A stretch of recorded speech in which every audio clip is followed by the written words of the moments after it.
أشهد أن لا إله إلا الله وحده لا شريك له وأشهد أن محمدا عبده ورسوله أما بعد فأعوذ بالله من الشيطان الرجيم بسم الله الرحمن الرحيم الحمد لله رب العالمين الرحمن الرحيم مالك يوم الدين إياك نعبد وإياك نستعين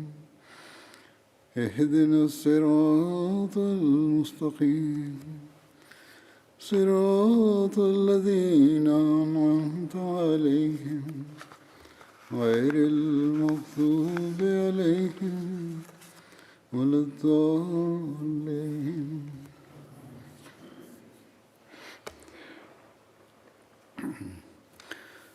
حضرت ابو بکر رضی اللہ تعالیٰ عنہ کے ورنن میں ان کے غلاموں کو آزاد کرنے کا ورنن چل رہا تھا۔ اس میں سے کچھ اور گھٹنائیں ہیں۔ حضرت ابو بکر نے نہدیہ اور ان کی دونوں بیٹیوں کو آزاد کرایا۔ یہ دونوں بنو عبدالدار کی ایک عورت کی لونڈیاں تھیں۔ حضرت ابو بکر ان دونوں کے پاس سے گزرے۔ اس وقت ان کی مالکہ نے ان کو آٹا پیسنے کے واسطے بھیجا تھا، اور وہ مالکہ یہ کہہ رہی تھی کہ اللہ کی قسم میں تمہیں کبھی آزاد نہیں کروں گی، یا جس کی بھی قسم وہ کھا رہی تھی۔ حضرت ابو بکر نے کہا، ہے ام فلاں، اپنی قسم کو توڑ دو۔ اس نے کہا، جاؤ جاؤ، تم نے ہی تو ان کو خراب کیا ہے۔ تمہیں اگر اتنا ہی خیال ہے تو تم ان دونوں کو آزاد کروا لو۔ حضرت ابو بکر نے کہا کہ ان دونوں کے بدلے کتنی قیمت دوں؟ اس نے کہا کہ اتنی اور اتنی۔ حضرت ابو بکر نے کہا کہ میں نے ان دونوں کو لے لیا اور یہ دونوں آزاد ہیں۔ پھر آپ نے ان سے کہا کہ اس عورت کا آٹا واپس دے دو، ارتھات ان دونوں کو جن کو لونڈی بنایا گیا تھا کہا کہ اس عورت کا آٹا واپس دے دو جو پسانے کے لیے لے کر جا رہی تھیں۔ ان دونوں نے کہا، اے ابو بکر، کیا ہم اس کام سے فارغ ہو لیں اور اس آٹے کو واپس کر دیں، ارتھات جو ہمارے ذمہ کام لگایا گیا ہے وہ کر لیں اور آٹا پسوا کر چھوڑ آئیں۔ حضرت ابو بکر نے فرمایا کہ ٹھیک ہے، اگر تم دونوں چاہتی ہو تو ایسا ہی کر لو۔ حضرت ابو بکر ایک دفعہ بنو معمل کی ایک لونڈی کے پاس سے گزرے۔ بنو معمل بنو عدی بن کعب کا ایک قبیلہ تھا۔ وہ لونڈی مسلمان تھی۔ عمر بن خطاب اس کو ایذا دے رہے تھے، ارتھات کش دے رہے تھے تاکہ وہ اسلام کو چھوڑ دے۔ حضرت عمران ان دنوں ابھی مشرک تھے، اسلام قبول نہیں کیا تھا اور انہیں مارا کرتے تھے، یہاں تک کہ جب وہ تھک جاتے تو کہتے کہ میں تمہیں بتاتا ہوں کہ میں نے تمہیں صرف تھکاوٹ کی وجہ سے چھوڑا ہے۔ اس پر وہ کہتی، اللہ تمہارے ساتھ بھی اسی طرح کرے گا۔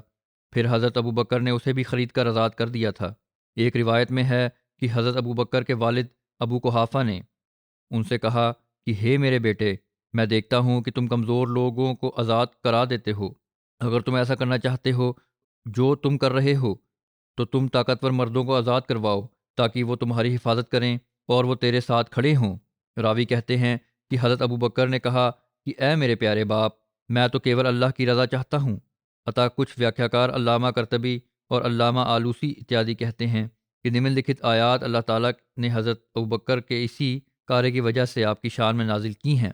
ان آیات کا عنوان اس پرکار ہے، عطا وہ جس نے راہ حق میں دیا اور تقوی اختیار کیا اور اتم نیکی کا ستیاپن کیا تو ہم اسے ضرور خوشحالی پردان کریں گے، اور جہاں تک اس کا سمبندھ ہے جس نے کرپنتا کی اور بے پرواہی کی اور اتم نیکی کو جھٹلایا تو ہم اسے ضرور تنگی میں ڈال دیں گے، اور اس کا مال جب تباہ ہو جائے گا تو اس کے کسی کام نہ آئے گا۔ نسندہ ہدایت دینا ہمارا کرتویہ ہے، اور انجام بھی نسندہ ہمارے ادھیکار میں ہے، اور آرام بھی۔ عطا میں تمہیں اس آگ سے ڈراتا ہوں جو شعلہ بھڑکانے والی ہے، اس میں کوئی داخل نہیں ہوگا مگر سخت بدبخت، وہ جس نے جھٹلایا اور پیٹھ پھیر لی، جبکہ سب سے بڑھ کر سیمی اس سے ضرور بچایا جائے گا جو اپنا مال دیتا ہے پوترتا چاہتے ہوئے، اور اس پر کسی کا اپکار نہیں ہے کہ جس کا اس کی طرف سے بدلہ دیا جا رہا ہو۔ یہ کیول اپنے بلند رب کا پریم چاہتے ہوئے خرچ کرتا ہے اور وہ ضرور راضی ہو جائے گا۔ حضرت ابو بکر رضی اللہ عنہ نے جو غلام آزاد کیے تھے ان میں سے ایک حضرت خباب بن ارت بھی تھے۔ حضرت مسلم معود رضی اللہ عنہ حضرت خباب بن ارتقا ورنن کرتے ہوئے فرماتے ہیں کہ ایک اور صحابی جو پہلے غلام تھے، انہوں نے ایک دفعہ نہانے کے لیے کرتا اتارا تو کوئی شخص پاس کھڑا تھا، اس نے دیکھا کہ اس کی پیٹھ کا چمڑا اوپر سے اتنت سخت اور کھردرا ہے، جیسے بھینس کی کھال ہوتی ہے۔ وہ یہ دیکھ کر حیران رہ گیا اور انہیں کہنے لگا، تمہیں یہ کب سے بیماری ہے؟ تمہاری تو پیٹھ کا چمڑا ایسا سخت ہے جیسے جانور کی کھال ہوتی ہے۔ یہ سن کر وہ ہنس پڑے۔ حضرت خباب ہنس پڑے اور کہنے لگے، بیماری کوئی نہیں، جب ہم اسلام لائے تھے تو ہمارے مالک نے فیصلہ کیا کہ ہمیں سزا دے، تپتی دھوپ میں ہمیں لٹا کر ہمیں مارنا شروع کر دیتا اور کہتا کہ کہو ہم محمد صلی اللہ علیہ وسلم کو نہیں مانتے۔ ہم اس کے اتر میں کلمہ شہادت پڑھ لیتے، اس پر وہ پھر مارنے لگ جاتا، اور جب اس طرح بھی اس کا غصہ نہ تھمتا تو ہمیں پتھروں پر گھسیٹا جاتا تھا۔ لکھتے ہیں کہ عرب میں کچے مکانوں کو پانی سے بچانے کے لیے مکان کے پاس ایک قسم کا پتھر ڈال دیتے ہیں جسے پنجابی میں کھنگر کہتے ہیں۔ یہ اتنت سخت، کھردرا اور نوکدار پتھر ہوتا ہے، اور لوگ اسے دیواروں کے ساتھ اس لیے لگا دیتے ہیں کہ پانی کے بہاؤ میں انہیں کوئی نقصان نہ پہنچے، ارتھات دیواروں کو نقصان نہ پہنچے۔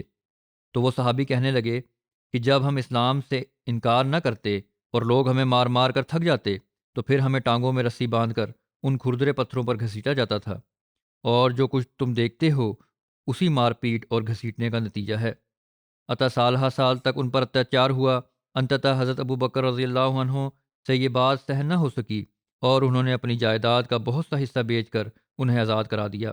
پھر حضرت ابو بکر کے غلاموں کو آزاد کرانے کا ورنن کرتے ہوئے ایک ستھان پر حضرت خلیفۃ المسیح ثانی رضی اللہ تعالیٰ عنہ فرماتے ہیں کہ یہ غلام جو رسول کریم صلی اللہ علیہ وسلم پر ایمان لائے وبھن قوموں کے تھے، ان میں حبشی بھی تھے جیسے بلال، رومی بھی تھے جیسے صہیب، پھر ان میں عیسائی بھی تھی جیسے زبیر اور صہیب، اور مشرکین بھی تھے جیسے بلال اور عمار۔ بلال کو اس کے مالک تپتی ریت پر لٹا کر اوپر کا یا تو پتھر رکھ دیتے یا نوجوانوں کو سینے پر کودنے کے لیے نردھارت کر دیتے۔ حضرت ابو بکر رضی اللہ عنہ نے جب ان پر یہ ظلم دیکھے تو ان کے مالک کو ان کی قیمت ادا کر کے انہیں آزاد کروا دیا۔ ایک دفعہ حضرت ابو بکر نے ہجرت حبشہ کا ارادہ کیا تھا۔ اس بارے میں آتا ہے کہ جب مسلمان بڑھ گئے اور اسلام ظاہر ہو گیا تو کفار قریش اپنے اپنے قبیلوں میں سے ان لوگوں کو گھور کشٹ اور تکلیفیں دینے لگے جو ان میں سے ایمان لا چکے تھے۔ ان کا ادیشیہ یہ تھا کہ وہ انہیں ان کے دین سے پھرا دیں۔ اس پر رسول اللہ صلی اللہ علیہ وسلم نے مومنوں سے فرمایا کہ تم لوگ زمین میں بکھر جاؤ، نسندے اللہ تم لوگوں کو اکٹھا کر دے گا۔ صحابہ نے کہا، ہم کس اور جائیں؟ آپ نے فرمایا، اس اور اپنے اپنے ہاتھ سے حبشہ کی سرزمین کی اور اشارہ فرمایا۔ یہ رجب سن 590 کی بات ہے۔ حضرت صلی اللہ علیہ وسلم کے آدیش پر 11 مردوں اور 4 عورتوں نے حبشہ کی اور ہجرت کی۔ مسلمانوں کے حبشہ کی اور ہجرت کرنے کے بعد حضرت ابو بکر رضی اللہ تعالیٰ عنہ کو بھی کشف پہنچایا گیا، جس پر انہوں نے بھی حبشہ کی اور ہجرت کا ارادہ کیا۔ اس بارے میں بخاری کی روایت میں ہے کہ حضرت عائشہ رضی اللہ عنہا بیان کرتی ہیں کہ جب مسلمانوں کو کشف دیا گیا تو حضرت ابو بکر ہجرت کرنے کے ادیشیہ سے حبشہ کی اور چل پڑے۔ جب وہ برکالرماد کے ستھان پر پہنچے، برکالرماد یمن کا ایک شہر ہے جو مکہ سے آگے 5 رات کی دوری پر سمندر سے لگا ہوا ہے، تو انہیں ابن دغنہ ملا اور وہ کارا قبیلہ کا سردار تھا۔ اس نے پوچھا، ہے ابو بکر کہاں کا ارادہ ہے؟ حضرت ابو بکر نے کہا، میری قوم نے مجھے نکال دیا ہے اور میں چاہتا ہوں کہ زمین میں چلوں پھروں اور اپنے رب کی عبادت کرتا رہوں۔ ابن دغنہ نے کہا، تمہارے جیسا آدمی خود وطن سے نہیں نکلتا اور نہ اسے نکالا جانا چاہیے۔ تم تو وہ خوبیاں کرتے ہو جو سماپت ہو چکی ہیں، اور تم سد ویوہار کرتے ہو، تھکے ہاروں کا بوجھ اٹھاتے ہو، مہمان نوازی کرتے ہو اور کشٹوں پر مدد کرتے ہو۔ ایک جگہ ترجمہ اس طرح بھی کیا گیا ہے، کنگال کو کما کر دیتے رہے ہو، رشتہ داروں سے نیک سلوک کیا کرتے ہو، بیچاروں کو سنبھالتے ہو اور مہمان نواز ہو اور حق کی مشکلات میں مدد کرتے ہو۔ پھر اس نے کہا کہ میں تمہیں اپنے پناہ میں لیتا ہوں، واپس چلو اور اپنے وطن میں ہی اپنے رب کی عبادت کرو۔ اور ابن دغنہ بھی چل پڑا اور حضرت ابو بکر کے ساتھ مکہ میں آیا اور کفار قریش کے سرداروں سے ملا اور ان سے کہا، ابو بکر ایسے ہیں، ان جیسا آدمی وطن سے نہ نکلتا ہے اور نہ نکالا جاتا ہے۔ کیا تم ایسے شخص کو نکالتے ہو جو ایسی خوبیاں کرتا ہے جو سماپت ہو چکی ہیں، اور وہ سد ویوہار کرتا ہے، تھکے ہاروں کا بوجھ اٹھاتا ہے، مہمان نوازی کرتا ہے اور مصیبتوں پر مدد کرتا ہے؟ اس پر قریش نے ابن دغنہ کی پناہ منظور کر لی اور حضرت ابو بکر کو امن دیا، اور ابن دغنہ سے کہا، ابو بکر سے کہو کہ وہ اپنے رب کی عبادت اپنے گھر میں ہی کیا کرے، وہی نماز پڑھے اور جو چاہے پڑھے، لیکن ہمیں اپنی عبادت اور قرآن پڑھنے کی تکلیف نہ دے اور بلند آواز سے نہ پڑھے، کیونکہ ہمیں ڈر ہے کہ ہمارے بیٹوں اور ہماری عورتوں کو گمراہ کر دے گا۔ ابن دغنا نے حضرت ابو بکر سے یہ کہہ دیا تو حضرت ابو بکر اپنے گھر سے ہی اپنے رب کی عبادت کرنے لگے اور اپنے گھر کے سوا کسی اور جگہ نماز اور قرآن اعلانیہ نہ پڑھتے۔ پھر کچھ سمے کے بعد حضرت ابو بکر کو خیال آیا تو انہوں نے اپنے گھر کے صحن میں ایک مسجد ارتھات نماز پڑھنے کی جگہ بنا لی اور کھلی جگہ میں نکلے، وہیں نماز بھی پڑھتے اور قرآن مجید بھی، اور ان کے پاس مشرکوں کی عورتیں اور بچے جمگٹا کرتے۔ وہ تعجب کرتے ارتھات حضرت ابو بکر کو دیکھ کر تعجب کرتے اور حضرت ابو بکر کو دیکھتے کہ وہ بہت ہی رونے والے آدمی تھے، جب قرآن پڑھتے تو اپنے آنسوؤں کو نہ تھام سکتے۔ اس اوستھا نے قریش کے مشرک سرداروں کو پریشان کر دیا اور انہوں نے ابن دغنا کو بلا بھیجا۔ وہ ان کے پاس آیا اور انہوں نے اس سے کہا کہ ہم نے تو ابو بکر کو اس شرط پر پناہ دی تھی کہ وہ اپنے گھر میں اپنے رب کی عبادت کرتا، لیکن انہوں نے اس شرط کی پرواہ نہ کی اور اپنے گھر کے صحن میں مسجد بنا لی ہے اور نماز اور قرآن اعلانیہ پڑھنا شروع کر دیا ہے۔ ہمیں ڈر ہے کہ وہ ہمارے لڑکوں اور ہماری عورتوں کو آزمائش میں ڈال دے گا۔ تم اس کے پاس جاؤ، اگر وہ پسند کرے کہ اپنے گھر کے اندر ہی رہ کر اپنی عبادت کرے تو کرے، انیتھا اگر اعلانیہ پڑھنے پر اڑا رہے تو اسے کہو کہ تمہاری امان کی ذمہ داری تمہیں واپس کر دے، کیونکہ ہمیں یہ برا معلوم ہوتا ہے کہ تمہاری ذمہ داری توڑیں، اور ہم تو ابو بکر کو کبھی بھی اعلانیہ عبادت نہیں کرنے دیں گے۔ حضرت عائشہ کہتی ہیں کہ ابن دغنا ابو بکر کے پاس آیا اور کہنے لگا، آپ کو اس شرط کا علم ہے جس پر میں نے آپ کی خاطر یہ عہد کیا تھا، اس لیے یا تو آپ اس حد تک سیمت رہیں، انیتھا میری ذمہ داری مجھے واپس کر دیں، کیونکہ میں پسند نہیں کرتا کہ عرب یہ بات سنیں کہ جس ویکتی کو میں نے پناہ دی تھی اس سے میں نے بد عہدی کی ہے۔ حضرت ابو بکر نے کہا کہ میں آپ کی پناہ آپ کو واپس کرتا ہوں اور اللہ ہی کی پناہ پر راضی ہوں۔ حضرت ابو بکر نے اپنے صحن میں جو مسجد بنائی تھی اس کے بارے میں صحیح بخاری کی شرح عمدۃ القاری میں لکھا ہے کہ یہ مسجد گھر کی دیواروں تک پھیلی ہوئی تھی اور یہ پہلی مسجد تھی جو اسلام میں بنائی گئی۔ حضرت مسلم معود رضی اللہ تعالیٰ عنہ بیان فرماتے ہیں، ابو بکر جیسا انسان جس کا سارا مکہ احسان مند تھا، وہ جو کچھ کماتے تھے غلاموں کو آزاد کرانے میں خرچ کر دیتے تھے۔ آپ ایک دفعہ مکہ کو چھوڑ کر جا رہے تھے کہ ایک رئیس آپ سے راستے میں ملا اور اس نے پوچھا، ابو بکر تم کہاں جا رہے ہو؟ آپ نے فرمایا، اس شہر میں اب میرے لیے امن نہیں ہے، میں اب کہیں اور جا رہا ہوں۔ اس رئیس نے کہا کہ تمہارے جیسا نیک آدمی اگر شہر سے نکل گیا تو شہر برباد ہو جائے گا، میں تمہیں پناہ دیتا ہوں، تم شہر چھوڑ کر نہ جاؤ۔ آپ اس رئیس کی پناہ میں واپس آ گئے۔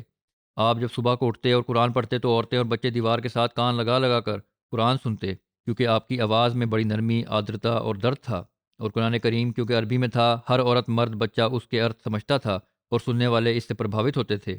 جب یہ بات پھیلی تو مکہ میں شور پڑ گیا کہ اس طرح تو سب لوگ بے دین ہو جائیں گے، ارتھات قرآن کریم سن کے اور آپ کی اس درد بھری آواز سن کے تو یہ لوگ بے دین ہو جائیں گے۔ یہی حال آج کل احمدیوں کے ساتھ کچھ دیشوں میں ہو رہا ہے، وشیش روپ سے پاکستان میں، کہ یدی احمدیوں کو قرآن پڑھتے اور نماز پڑھتے دیکھ لیا تو بے دین ہو جائیں گے۔ اس لیے احمدی کی نماز اور قرآن پڑھنے پر بڑی سخت سزائیں ہیں۔ بہرحال لکھتے ہیں کہ آخر لوگ اس رئیس کے پاس گئے اور اسے کہا کہ تم نے اس کو پناہ میں کیوں لے رکھا ہے؟ اس رئیس نے آ کر حضرت ابو بکر سے کہا کہ آپ اس طرح قرآن نہ پڑھا کریں، مکہ کے لوگ اس سے ناراض ہوتے ہیں۔ حضرت ابو بکر نے فرمایا، پھر اپنی پناہ تم واپس لے لو، میں تو اس سے نہیں رک سکتا۔ عطا اس رئیس نے اپنی پناہ واپس لے لی۔ شعب ابی طالب میں حضرت ابو بکر رسول کریم صلی اللہ علیہ وسلم کے ساتھ تھے۔ قریش مکہ نے توحید کے پیغام کو روکنے کے لیے ہر سمبھو پریاس کیا، لیکن جب انہیں ہر طرف سے ناکامی کا منہ دیکھنا پڑا تو انہوں نے ایک ویوہارک قدم کے طور پر بنو ہاشم اور بنو مطلب کے ساتھ سمبند وچھید کا نرنے کیا۔ عطا اس بارے میں سیرت خاتم الانبیاء میں حضرت مرزا بشیر احمد صاحب نے اس پرکار لکھا ہے کہ قریش نے ایک ویوہارک قدم کے طور پر پارسپرک مشورہ کر کے فیصلہ کیا کہ حضرت صلی اللہ علیہ وسلم اور سمست لوگ بنو ہاشم اور بنو مطلب کے ساتھ ہر قسم کے سمبند ثابت کر دیں۔ قریش نے ایک ویوہارک قدم کے طور پر پارسپرک مشورہ کر کے فیصلہ کیا کہ حضرت صلی اللہ علیہ وسلم اور سمست لوگ بنو ہاشم اور بنو مطلب کے ساتھ ہر قسم کے سمبند سماپت کر دیں، اور اگر وہ حضرت صلی اللہ علیہ وسلم کی سرکشا کرنے سے پرتھک نہ ہوں تو ان کو ایک ستھان پر قید کر کے تباہ کر دیا جائے۔ عطا محرم 7 نبوی میں ایک باقاعدہ سمجھوتا لکھا گیا کہ کوئی ویکتی خاندان بنو ہاشم اور بنو مطلب سے رشتہ نہیں کرے گا اور نہ ان کے پاس کوئی چیز بیچے گا، نہ ان سے کچھ خریدے گا، اور نہ ان کے پاس کوئی کھانے پینے کی چیز جانے دے گا، اور نہ ان سے کسی پرکار کا سمبند رکھے گا۔ یہ بھی آج کل کچھ احمدیوں کے ساتھ یہی ویوہار ہوتا ہے کچھ تھانوں پر۔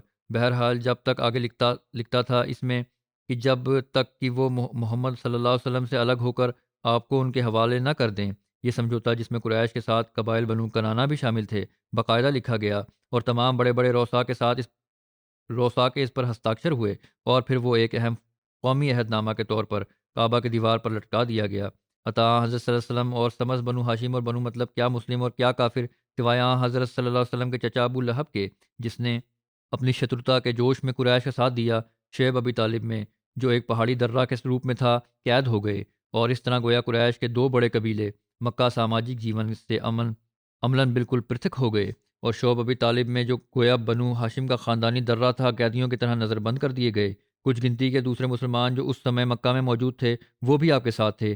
ان اتیانت کٹھن پرستتوں میں بھی حضرت ابوبکر نے رسول کریم صلی اللہ علیہ وسلم کا ساتھ نہ چھوڑا۔ عطا حضرت شاہ ولی اللہ رحمہ اللہ تعالیٰ فرماتے ہیں کہ جب قریش حضرت صلی اللہ علیہ وسلم کو کش دینے پر سہمت ہو گئے اور انہوں نے ایک دستاویز لکھی تو حضرت صدیق اس تنگی کے زمانے میں حضرت صلی اللہ علیہ وسلم کے شریک حال رہے۔ لہٰذا اس گھٹنا کے بارے میں ابو طالب نے یہ شعر کہا ہے کہ ہم رجو اسحل ابن بیضا راضین فسر ابو بکر بہا و محمد، اور انہوں نے سہل بن بیضا کو خوش کرتے ہوئے واپس بھیجا تو اس پر ابو بکر اور محمد خوش ہو گئے، ارتھات جب قریش مکہ نے آخرکار بائیکاٹ کا یہ سمجھوتا ختم کر دیا تو اس پر ابو طالب نے جو اشعار کہے ان میں سے ایک یہ اپروکت لکھت شعر تھا کہ بائیکاٹ ختم ہونے پر حضرت صلی اللہ علیہ وسلم اور ابو بکر دونوں پرسن ہو گئے۔ غلبت الروم کی بھوشیوانی اور اس پر حضرت ابو بکر کا شرط لگانا، اس بارے میں بھی ورنن آتا ہے۔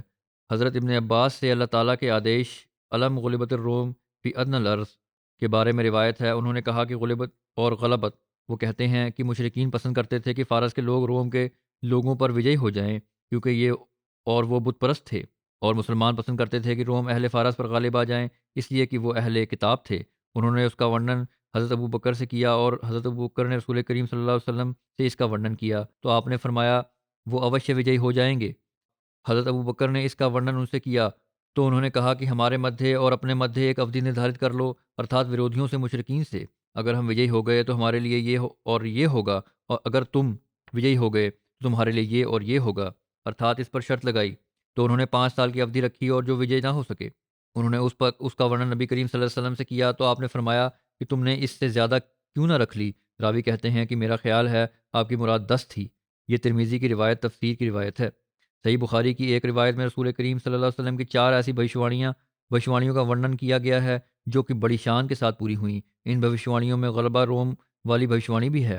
عطا مسروق روایت کرتے ہیں کہ ہم حضرت عبداللہ بن مسعود کے پاس تھے، انہوں نے کہا کہ نبی صلی اللہ علیہ وسلم نے جب دیکھا کہ لوگ ورود کر رہے ہیں تو آپ نے فرمایا ہے اللہ، 7 سالہ قحط جیسا حضرت یوسف کے سمے میں 7 سالہ قحط ڈالا تھا، ان پر بھی ایسا ہی قحط نازل کر، تو ان پر ایسا قحط پڑا جس نے ہر ایک چیز کو فنا کر دیا، یہاں تک کہ آخر انہوں نے خال اور مردار اور بدبودار لاشیں بھی کھائیں، اور ان میں سے کوئی جو آسمان کی طرف نظر کرتا تو بھوک کے مارے اسے دھواں ہی نظر آتا تھا۔ یہ ایک 4 بھوشوانیوں کا ورنن ہے۔ ان میں سے ایک گھٹنا یہ ہے، ابو سفیان آپ کے پاس آئے اور انہوں نے کہا کہ محمد صلی اللہ علیہ وسلم آپ تو اللہ تعالیٰ کی فرما برداری اور سد ویوہار کا آدیش دیتے ہیں، اور یہ دیکھیں آپ کی قوم ہلاک ہو گئی ہے، اللہ سے ان کے لیے دعا کریں۔ اللہ تعالیٰ نے فرمایا تھا عطا انتظار کر اس دن کا جب آسمان ایک سپشٹ دھواں لائے گا، ضرور تم انہی باتوں کو دہرانے والے ہو جس دن ہم بڑی گرفت کریں گے۔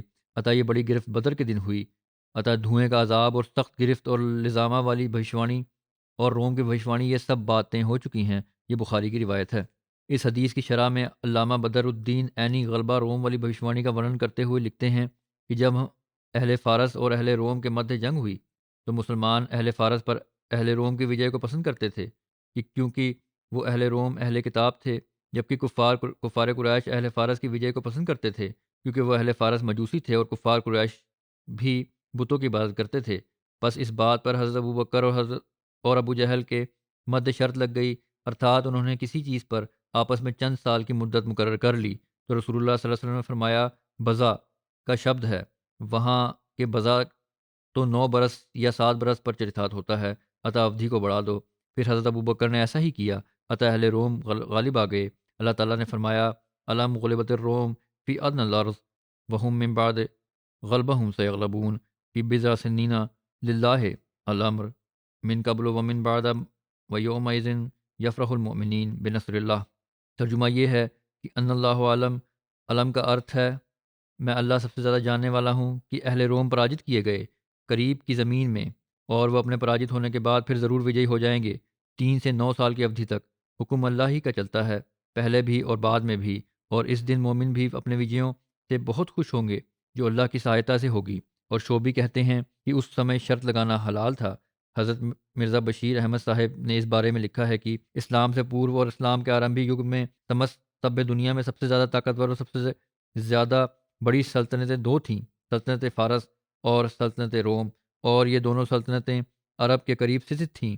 سلطنت فارس عرب کے اتر پورب میں تھی اور سلطنت روم اتر پشچم میں۔ کیونکہ ان سلطنتوں کی سرحدیں ملتی تھیں، اس لیے کئی بار ان کا آپس میں یدھ بھی ہو جاتا تھا۔ اس زمانے میں بھی جس کا ورنن آتا ہے، یہ سلطنتیں جنگ کے لیے تیار تھیں۔ جب بھی بھوشوانی ہوئی اس زمانے کی بات ہے، اور سلطنت فارس نے سلطنت روم کو پراست کیا ہوا تھا اور اس کے کئی قیمتی علاقے چھین لیے تھے اور اسے برابر دباتی چلی جاتی تھی۔ قریش بت پرست تھے اور فارس کا بھی لگ بھگ یہی مذہب تھا، اس لیے قریش مکہ فارس کی ان وجہوں پر بہت خوش تھے۔ لیکن مسلمانوں کی سلطنت روم سے ہمدردی تھی، کیونکہ رومی سلطنت عیسائی تھی اور عیسائی اہل کتاب ہونے کے کارن اور حضرت مسیح ناصری سے نسبت رکھنے کے بت پرست اور مجوسی اقوام کی نسبت مسلمانوں کے بہت قریب تھے۔ ایسے حالات میں حضرت صلی اللہ علیہ وسلم نے اللہ تعالیٰ سے گیان پراپت کر بھوشوانی فرمائی کہ اس وقت روم فارس سے پراجت ہو رہا ہے، لیکن کچھ سال کے عرصے میں وہ فارس پر غالب آ جائے گا اور اس دن مومن خوش ہوں گے۔ یہ بھوشوانی سن کر مسلمانوں نے جن میں حضرت ابو بکر کا نام خاص طور پر ورنت ہوا ہے، مکہ میں عام اعلان کرنا شروع کیا کہ ہمارے خدا نے یہ بتایا ہے کہ عنقریب روم فارس پر غالب آئے گا۔ قریش نے جواب دیا کہ اگر یہ بھوشوانی سچی ہے تو آؤ شرط لگا لو، کیونکہ اس سمے تک اسلام میں شرط لگانا منع نہیں ہوا تھا۔ حضرت ابو بکر نے اسے منظور کر لیا اور اوصائے قریش اور حضرت ابو بکر کے مدے کچھ اونٹوں کی ہار جیت پر شرط قرار پا گئی اور 6 سال کی اودھی نردھارت ہو گئی۔ لیکن جب حضرت صلی اللہ علیہ وسلم کو اس کی سوچنا پہنچی تو آپ نے فرمایا 6 سال کی اودھی نردھارت کرنا غلطی ہے۔ اللہ تعالیٰ نے تو اودھی کے بارے میں بضع سنین کے شبد فرمائے ہیں، جو عربی محاورہ کے انوسار 3 سے لے کے 9 تک کے بولے لیے جاتے ہیں، یہ اس زمانے کی بات ہے جب کہ آپ صلی اللہ علیہ وسلم مکہ میں ہی مقیم تھے اور ہجرت نہیں ہوئی تھی۔ اس کے بعد نردھارت اودھی کے اندر اندر ہی جنگ نے اچانک پلٹا کھایا اور روم نے فارس کو پراست کر کے تھوڑے سمے میں ہی اپنا سمست چھیتر واپس چھین لیا۔ یہ ہجرت کے بعد کی بات ہے۔ رومیوں کو ہجرت کے بعد پھر وجے پراپت ہو گئی تھی۔ اس بارے میں حضرت مسلم موعود رضی اللہ تعالیٰ عنہ بیان فرماتے ہیں کہ آپ صلی اللہ علیہ وسلم ابھی مکہ میں ہی تھے کہ عرب میں یہ خبر پرسدھ ہوئی کہ ایرانیوں نے رومیوں کو پراجت کر دیا ہے۔ اس پر مکہ والے بہت خوش ہوئے کہ ہم بھی مشرک ہیں اور ایرانی بھی مشرک۔ ایرانیوں کا رومیوں پر پراجت کر دینا ایک نیک شگون ہے، اور اس کے یہ ارتھ ہیں کہ مکہ والے بھی محمد رسول اللہ کی اور اس کے ارتھ یہ ہیں کہ مکہ والے بھی محمد رسول اللہ صلی اللہ علیہ وسلم پر غالب آ جائیں گے۔ یہ شگون انہوں نے نکالا، مگر محمد رسول اللہ صلی اللہ علیہ وسلم کو خدا نے بتایا کہ غلبت الروم فی ادنی الارض وہم من بعد غلبہم سیغلبون فی بضع سنین۔ رومی حکومت سیریا کے چھیتر میں بے شک پراجت ہوئی ہے، لیکن اس ہار کو تم انت نہ سمجھو۔ پراجت ہونے کے بعد پھر 9 سال کے اندر وجے پائیں گے۔ اس بھوشوانی کے پرکاشت ہونے پر مکہ والوں نے بڑے بڑے کہے لگائے، یہاں تک کہ حضرت ابو بکر رضی اللہ تعالیٰ عنہ سے کچھ کفار نے تو 100 اونٹ کی شرط باندھی کہ اگر اتنی پراجیہ کھانے کے بعد بھی روم ترقی کر جائے تو ہم تمہیں 100 اونٹ دیں گے، اور اگر ایسا نہ ہوا تو تم ہمیں 100 اونٹ دینا۔ دیکھنے میں اس بھوشوانی کے پورا ہونے کی سمبھاونا دور سے دور ہوتی چلی جا رہی تھی۔ سیریا کی پراجیہ کے بعد رومی لشکر نرنتر کئی شکستیں کھا کر پیچھے ہٹتا گیا، یہاں تک کہ ایرانی فوجیں بحیرہ مورا کے کناروں تک پہنچ گئیں۔ قسطنطنیہ اپنی ایشیائی حکومتوں سے بالکل کٹ گیا اور روم کی زبردست حکومت ایک روایت بن کر رہ گئی ریاست بن کر رہ گئی۔ مگر خدا کا کلام پورا ہونا تھا اور پورا ہوا۔ اتیانت نراشا کی اوستھا میں روم کے بادشاہ نے اپنے سپاہیوں سمیت آخری حملہ کے لیے قسطنطنیہ سے خروج کیا اور ایشیائی ساحل پر اتر کر ایرانیوں سے ایک فیصلہ کن جنگ کی نیو ڈالی۔ رومی سپاہی باوجود سنکھیا اور سادھن میں کم ہونے کے قرآن کریم کی بھوشوانی کے انوسار ایرانیوں پر وجے پراپت کر گئے، اور ایرانی لشکر ایسا بھاگا کہ ایران کی سرحدوں سے پرے اس کا قدم کبھی نہ ٹھہرا، اور پھر دوبارہ رومی حکومت کے افریقی اور ایشیائی وجد دیش اس کے قبضے میں آ گئے۔ حضرت مسیح موعود علیہ الصلوۃ والسلام فرماتے ہیں کہ جب ابو بکر صدیق رضی اللہ عنہ نے ابو جہل سے شرط لگائی اور قرآن شریف کی وہ بھوشوانی شرط کا آدھار رکھا کہ علم غلبت الروم فی ادنی الارض وہم من بعد غلبہم سیغلبون فی بضع سنین، اور 3 برس کا عرصہ ٹھہرایا، تو آپ صلی اللہ علیہ وسلم نے بھوشوانی کے روپ کو دیکھ کر ترنت دوردرشیتا کو کام میں لائے اور شرط کی کسی سیما تک پریورتن کرنے کے لیے ابو بکر صدیق کو فرمایا کہ بضع سنین کا شبد سنکشپت ہے اور ادھکتر 9 برس تک چریتارتھ ہوتا ہے۔ پھر نبی کریم صلی اللہ علیہ وسلم کا قبیلوں کے سامنے اپنے آپ کو پیش کرنا، ارتھات اپنا دعویٰ پیش کرنا، اور حضرت ابو بکر کا آپ کے ساتھ ساتھ ہونا۔ جب اللہ تعالیٰ نے اپنے دین کو غالب کرنے اور اپنے نبی کو پرتشٹھا اور سمان پردان کرنے اور اپنے وعدے کو پورا کرنے کا ارادہ کیا تو رسول اللہ صلی اللہ علیہ وسلم حج کے دنوں میں باہر نکلے اور انصار کے قبیلوں اوس اور خجرج سے ملاقات کی۔ آپ نے حج کے دنوں میں اپنے آپ کو پیش کیا جیسا کہ آپ ہر سال حج کے دنوں میں کیا کرتے تھے۔ عطا ایک روایت میں ورنت ہے کہ حضرت علی بن ابو طالب بیان کرتے ہیں کہ جب اللہ تعالیٰ نے اپنے نبی صلی اللہ علیہ وسلم کو آدیش دیا کہ وہ اپنے آپ کو عرب کے قبیلوں کے سامنے پیش کریں، تو میں حضرت ابوبکر حضرت صلی اللہ علیہ وسلم کے ساتھ مینا کی طرف نکلے، یہاں تک کہ ہم عربوں کی ایک سبھا کے پاس پہنچے۔ پھر نبی کریم صلی اللہ علیہ وسلم کا قبیلوں کے سامنے اپنے آپ کو پیش کرنا، ارتھات اپنا دعویٰ پیش کرنا، اور حضرت ابوبکر کا آپ کے ساتھ ساتھ ہونا۔ جب اللہ تعالیٰ نے اپنے دین کو غالب کرنے اور اپنے نبی کو پرتشٹھا اور سمان پردان کرنے اور اپنے وعدے کو پورا کرنے کا ارادہ کیا، تو رسول اللہ صلی اللہ علیہ وسلم حج کے دنوں میں باہر نکلے اور انصار کے قبیلوں اوس اور خجرت سے ملاقات کی۔ آپ نے حج کے دنوں میں اپنے آپ کو پیش کیا جیسا کہ آپ ہر سال حج کے دنوں میں کیا کرتے تھے۔ عطا ایک روایت میں ورنت ہے، حضرت علی بن ابو طالب بیان کرتے ہیں کہ جب اللہ تعالیٰ نے اپنے نبی صلی اللہ علیہ وسلم کو آدیش دیا کہ وہ اپنے آپ کو عرب کے قبیلوں کے سامنے پیش کریں، تو میں اور حضرت ابوبکر حضرت صلی اللہ علیہ وسلم کے ساتھ مینا کی طرف نکلے، یہاں تک کہ ہم عربوں کی ایک سبھا کے پاس پہنچے۔ حضرت ابوبکر آگے بڑھے اور آپ ونشاولی میں مہارت رکھتے تھے۔ انہوں نے پوچھا، آپ لوگ کس قوم سے ہو؟ انہوں نے کہا کہ ربیہ قبیلہ سے۔ حضرت ابوبکر نے پوچھا، ربیہ کی کس شاخ سے؟ انہوں نے کہا، زحل سے۔ پھر حضرت علی کہتے ہیں کہ ہم لوگ اوس اور خزرج کی سبھا میں گئے، اور یہی وہ لوگ ہیں جنہیں رسول اللہ صلی اللہ علیہ وسلم نے انصار کا نام دیا تھا، کیونکہ انہوں نے آپ کو پناہ اور مدد دینا قبول کیا تھا۔ حضرت علی کہتے ہیں کہ ہم نہیں اٹھے یہاں تک کہ ان لوگوں نے نبی کریم صلی اللہ علیہ وسلم کی بیعت کر لی۔ ایک اور روایت میں ہے، حضرت علی رضی اللہ تعالیٰ عنہ بیان کرتے ہیں، جب اللہ تعالیٰ نے اپنے نبی صلی اللہ علیہ وسلم کو حکم دیا کہ وہ اپنے آپ کو عرب قبیلوں کے سامنے پیش کریں، تو آپ صلی اللہ علیہ وسلم اس ادیش سے نکلے۔ میں اور حضرت ابوبکر بھی آپ کے ساتھ تھے۔ ہم ایک سبھا میں پہنچے جس میں دھیرج اور گمبھیرتا تھی۔ وہ لوگ بلند حیثیت والے اور پرتشٹھت تھے۔ حضرت ابوبکر نے ان سے پوچھا، تم لوگ کس قبیلے سے سمبند رکھتے ہو؟ انہوں نے کہا، ہم بنی شعبان بن سلبہ سے ہیں۔ حضرت ابوبکر نے رسول کریم صلی اللہ علیہ وسلم کی اور دیکھ کر کہا، میرے باپ آپ پر قربان، ان کی قوم میں اس سے بڑھ کر کوئی اور سمانت نہیں۔ ان لوگوں میں مسروق بن عمرو، مسنا بن حارثہ، ہانی بن قبیصہ اور نعمان بن شریک تھے۔ رسول اللہ صلی اللہ علیہ وسلم نے ان کے سامنے آیات پڑھی۔ اس کا ترجمہ یہ ہے کہ تو کہہ دے، آؤ میں پڑھ کر سناؤں جو تمہارے رب نے تم پر حرام کر دیا، ارتھات یہ کہ کسی چیز کو اس کا شریک نہ ٹھہراؤ، اور لازم کر دیا ہے کہ والدین کے ساتھ احسان سے پیش آؤ، اور رزق کی تنگی کے خوف سے اپنی اولاد کو قتل نہ کرو۔ ہم ہی تمہیں رزق دیتے ہیں اور ان کو بھی، اور تم بے حیائیوں کے جو ان میں ظاہر ہوں اور جو اندر چھپی ہوئی ہوں دونوں کے قریب نہ پھٹکو، اور کسی ایسی جان سے جسے اللہ نے حرمت بخشی ہو قتل نہ کرو مگر حق کے ساتھ، یہی ہے جس کی وہ تمہیں تاکید کرتا ہے تاکہ تم عقل سے کام لو۔ اس پر مسروق نے کہا کہ یہ کلام زمین والوں کا نہیں، اگر یہ ان کا کلام ہوتا تو ہم ضرور جان لیتے۔ پھر رسول اللہ صلی اللہ علیہ وسلم نے آیت تلاوت فرمائی، ان اللہ یامر بالعدل والاحسان وایتاء ذی القربی وینہی عن الفحشاء والمنکر والبغی یعظکم لعلکم تذکرون۔ ارتھات نسندے اللہ نیائے کا اور احسان کا اور رشتہ داروں پر کی جانے والی نیکی کی طرح نیکی کا آدیش دیتا ہے، اور بے حیائی اور ناپسندیدہ باتوں اور بغاوت سے منع کرتا ہے۔ وہ تمہیں نصیحت کرتا ہے تاکہ تم عبرت حاصل کرو۔ یہ کلام سننے کے بعد مسروق نے کہا، ہے قریش بھائی، اللہ کی قسم، آپ نے اچ ششٹاچار اور اچھے کاموں کی طرف بلایا ہے۔ نسندے ایسی قوم سخت جھوٹی ہے جس نے آپ کی تکذیب کی اور آپ صلی اللہ علیہ وسلم کے خلاف ایک دوسرے کی مدد کی۔ مسنا نے کہا، ہم نے آپ کی بات سنی ہے، ہے میرے قریش بھائی، آپ نے بہترین گفتگو کی، اور جو باتیں آپ نے کہیں انہوں نے مجھے متعجب کیا ہے، لیکن ہمارا کسریٰ کے ساتھ ایک معاہدہ ہے کہ نہ ہم کوئی نیا کام کریں گے اور نہ کوئی نیا کام کرنے والے کو پناہ دیں گے، اور سمبھوتہ جس چیز کی طرف آپ ہمیں بلا رہے ہیں یہ ان میں سے ہے جسے بادشاہ بھی ناپسند کرتے ہیں۔ اگر آپ چاہتے ہیں کہ عرب کے آس پاس کے لوگوں کے مقابلہ میں ہم آپ کی مدد کریں اور آپ کی رکشا کریں تو ہم ایسا کریں گے۔ اس پر رسول اللہ صلی اللہ علیہ وسلم نے ان سے فرمایا، تمہارے جواب میں کوئی برائی نہیں، کیونکہ تم لوگوں نے وورن سہت سچائی کا اظہار کر دیا۔ اللہ کے دین پر وہی قائم رہ سکتا ہے جس کو اللہ نے ہر طرف سے گھیر لیا ہو۔ پھر رسول اللہ صلی اللہ علیہ وسلم نے حضرت ابوبکر کا ہاتھ پکڑا اور اٹھ کر روانہ ہو گئے۔ ایک روایت ہے کہ آپ صلی اللہ علیہ وسلم نے یہ فرمایا کہ تمہارا کیا خیال ہے اگر تھوڑی سی مدت میں اللہ تعالیٰ تمہیں ان ارتھات کسریٰ کی سرزمین اور دیش کا وارث بنا دے اور ان کی استریاں تمہارے قبضے میں آ جائیں، تو کیا تم اللہ کی تسبیح و تقدیس کرو گے؟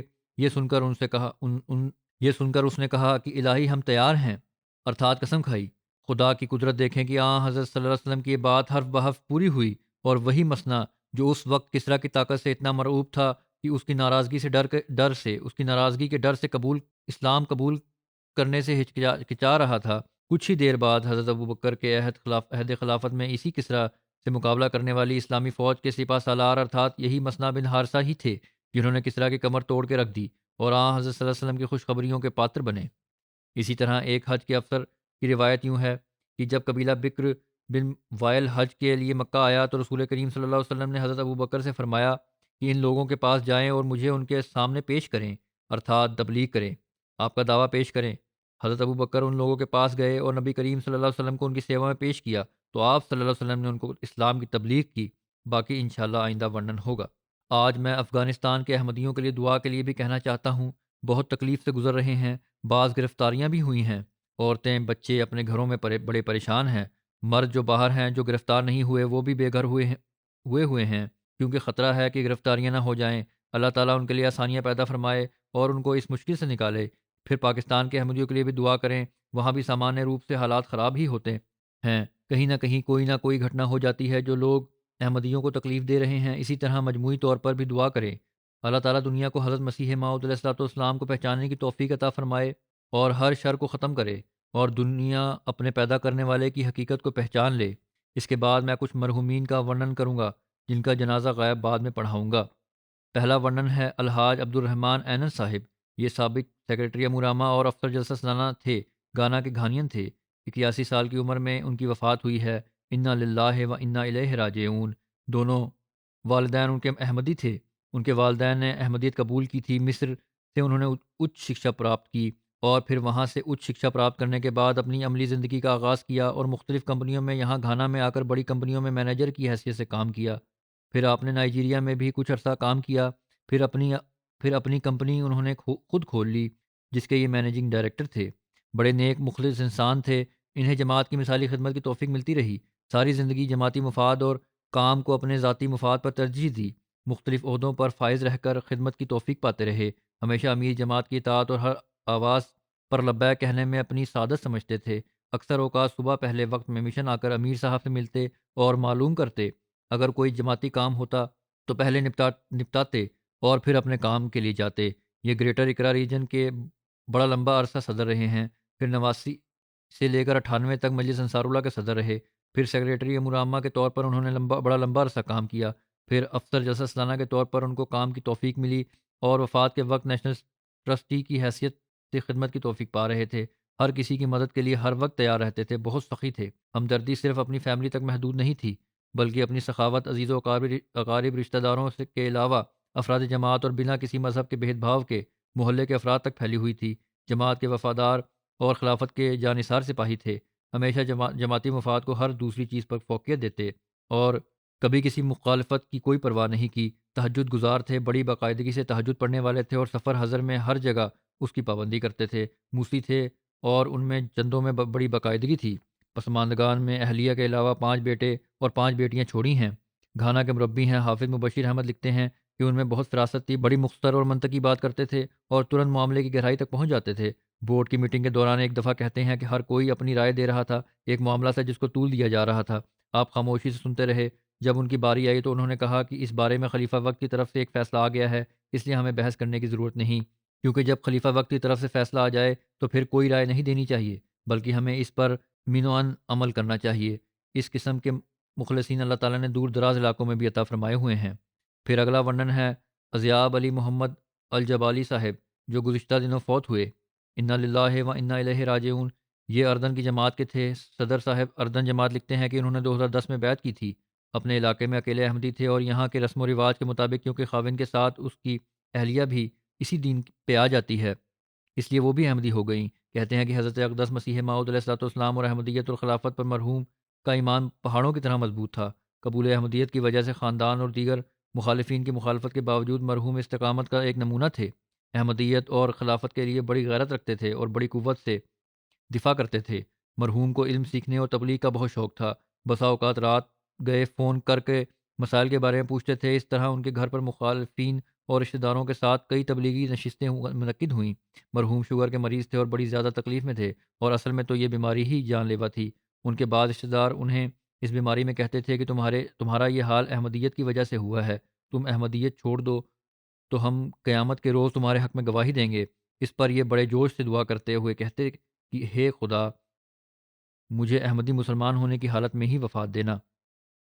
اگلا ورنن ہے مکرم دین محمد شاہد صاحب کا، جو ریٹائرڈ مربی تھے، آج کل کینیڈا میں تھے۔ 92 سال کی عمر میں ان کی گزشتہ دنوں وفات ہوئی ہے۔ انا للہ و انا الیہ راجعون۔ ان کے خاندان میں احمدیت ان کے والد صاحب کے ذریعے سے آئی، جنہوں نے 1938 میں بیعت کی توفیق پائی۔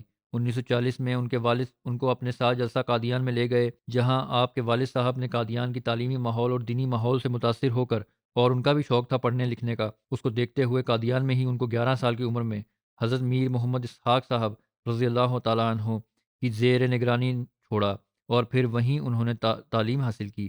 1953 میں انہوں نے جامعہ احمدیہ سے شاہد کی ڈگری حاصل کی۔ پاکستان کے مختلف شہروں میں مربی کے طور پر کام کیا۔ 3-4 سال جزائر فیجی میں بطور مشنری انچارج خدمت کی توفیق پائی۔ روا میں لمبا عرصہ بطور پریس سیکرٹری کے بھی خدمت کی توفیق ملی۔ انہوں نے 4 کتب تصنیف کرنے کے علاوہ متعدد علمی مضامین لکھنے کی توفیق پائی۔ انہیں تبلیغ کا بڑا جنون تھا، نت نئے طریقے اختیار کرتے رہتے تھے۔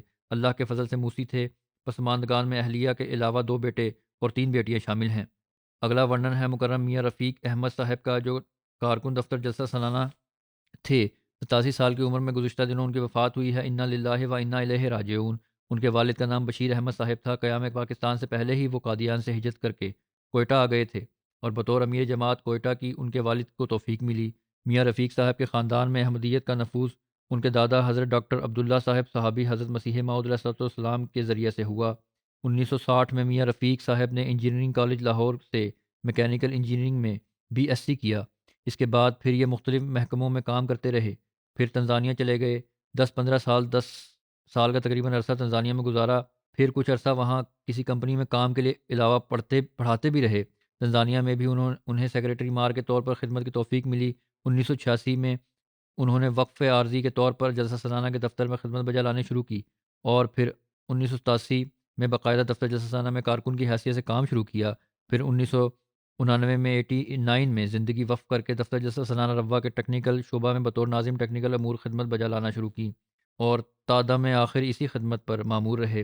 حضرت خلیفۃ المسیح ثانی نے ان کا رشتہ کروایا تھا، اور حضرت مولانا ابو العطا صاحب نے ان کا نکاح پڑھایا تھا۔ ان کو اللہ تعالیٰ نے 3 بیٹوں اور 1 بیٹی سے نوازا۔ ان کے بیٹے کہتے ہیں، اگر سلسلے کے بارے میں کبھی کسی جگہ کوئی غلط بات کی جاتی، فوراً روک دیتے اور منع کرتے۔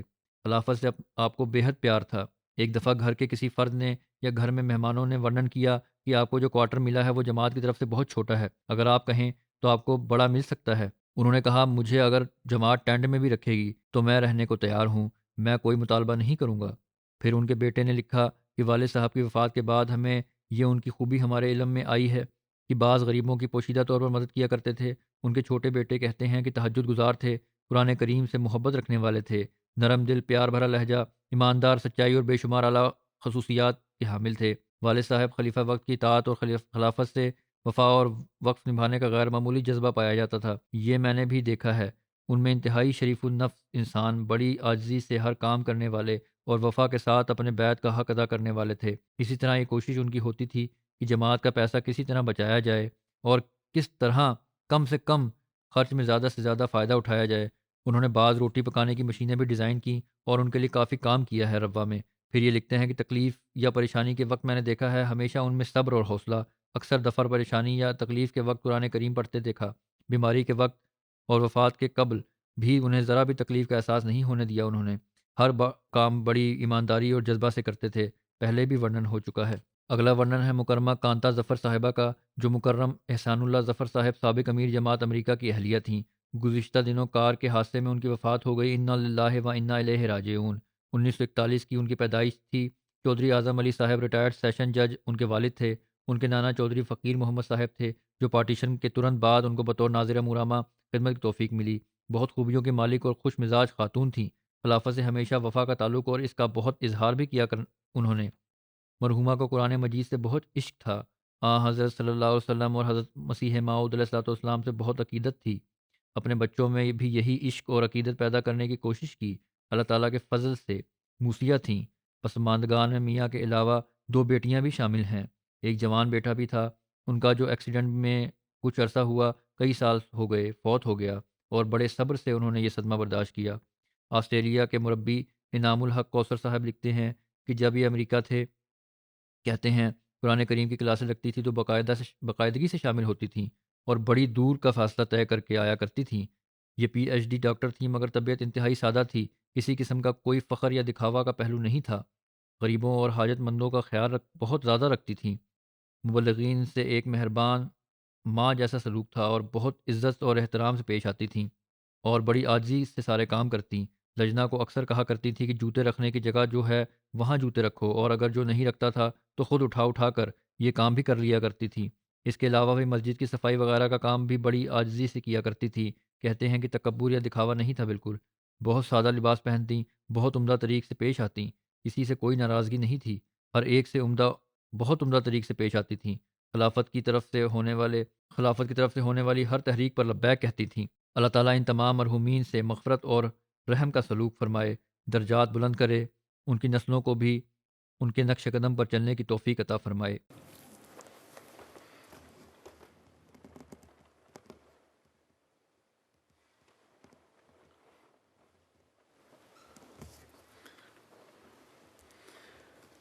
الحمد